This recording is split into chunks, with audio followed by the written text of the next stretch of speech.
Fevralın 11-də gözlənilən hava şəraiti açıqlanıb. Milli Hidrometeorologiya Xidmətindən Lent AZ-da verilən məlumata görə Bakıda və Abşeron yarımadasında hava şəraitinin dəyişkən buludlu olacağı, arabir tutulacağı, əsasən yağmursuz keçəcəyi gözlənilir. Lakin səhər bəzi şəhərətrafı ərazilərdə az çiskinli olacağı ehtimalı var. Şimal-qərb küləyi əsəcək. Havanın temperaturu gecə 1 şaxtadan 2 dərəcə isti, gündüz 3-6 isti olacaq.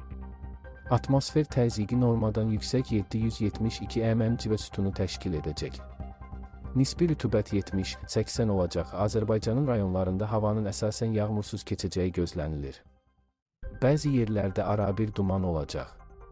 Mülayim şərq küləyi əsəcək. Havanın temperaturu gecə 1-6 şaxta, gündüz 5-10 isti, dağlarda gecə 5-10 şaxta, yüksək dağlıq ərazilərdə 13-18 şaxta, gündüz 0-5 şaxta olacaq. Gecə və səhər bəzi dağlıq rayonlarda yolların buz bağlama ehtimalı var.